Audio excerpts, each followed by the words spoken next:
اگر دولت سے مالا مال ہونا چاہتے ہیں، رزق حاصل کرنا چاہتے ہیں، یا اپنے کاروبار کو ترقی پر لے جانا چاہتے ہیں، یا اپنی مشکلات کو حل کروانا چاہتے ہیں، یا اپنی مصیبتوں کو ختم کروانا چاہتے ہیں، بسم اللہ الرحمن الرحیم، السلام علیکم ورحمۃ اللہ وبرکاتہ۔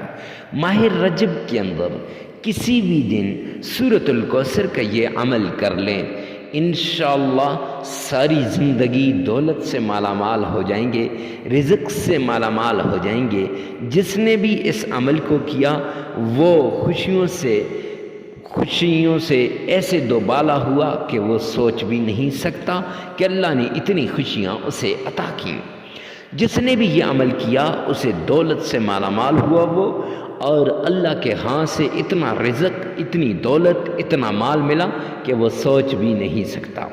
معزز سامعین کرام، سورۃ الکوثر کے فضائل، برکات، انوارات کو کون نہیں جانتا؟ ہر کوئی جانتا ہے، اور ماہ رجب کے اندر اس سورت کا عمل کرنا بہت فائدہ مند ہو جائے گا۔ آپ نے زیادہ کچھ نہیں کرنا، چھوٹا سا یہ عمل ہے۔ سب سے پہلے آپ نے صدقہ دینا ہے۔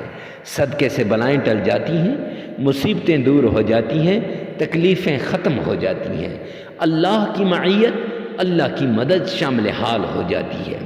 پھر اس کے بعد صدقہ دینے کے بعد آپ نے آمنہ کے لال عبداللہ کے در یتیم جناب محمد مصطفیٰ احمد مجتبیٰ رسول عربی صلی اللہ علیہ وآلہ وسلم کی شان میں پیار سے، عقیدت سے، عشق کے ساتھ درود پاک پڑھنا ہے۔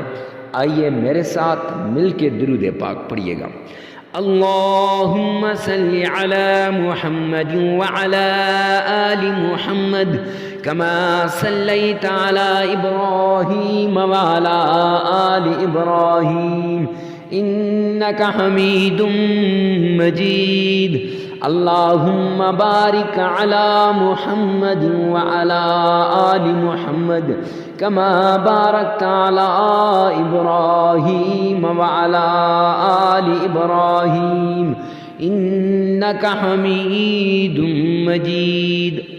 یہ درود پاک آپ نے 7 بار پڑھنا ہے، 7 بار۔ اگر آپ کا تلفظ ٹھیک نہیں ہے تو 3 بار آپ نے اس ویڈیو میں سے سننا ہے، اور 4 بار آپ نے معزز سامعین کرام اپنی زبان سے ادا کرنا ہے۔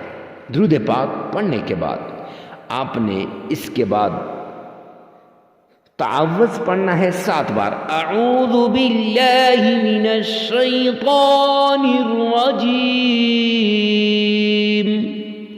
7 بار۔ تلفظ ٹھیک ہونا چاہیے، آپ کا تلفظ بالکل صحیح ہونا چاہیے، ادائیگی اچھے طریقے سے ہونی چاہیے۔ پھر اس کے بعد آپ نے تسمیہ پڑھنی ہے، بسم اللہ الرحمن الرحیم، 7 بار آپ نے تسمیہ پڑھنی ہے۔ تسمیہ اور تعوذ اور تسمیہ پڑھنے کے بعد اگر تسمیہ میں بھی آپ کا تلفظ ٹھیک نہیں ہے تو 3 بار اس ویڈیو میں سے سنیں اور 4 بار اپنی زبان سے ادا کرنے۔ پھر اس کے بعد آپ نے سورۃ الکوثر، بسم اللہ الرحمن الرحیم انا اعطیناک الکوثر فصل لربک وانحر ان شانئک هو الابتر۔ یہ آپ نے 21 ٹائمز 21 مرتبہ پڑھنی ہے۔ پھر 3 مرتبہ درود پاک پڑھنا ہے اور 33 مرتبہ استغفار کرنا ہے۔ یہ عمل لگاتار 3 دن کرنا ہے۔ 1 دن بھی کر لیں تب بھی بیسٹ ہے، نہیں تو 3 دن یہ عمل کرنا ہے۔ جگہ کی قید نہیں، وقت کی قید نہیں۔ ویڈیو کو ثواب کی نیت سے صدقہ جاریہ سمجھ کر شیئر کرنا مت بھولیے گا۔ والسلام۔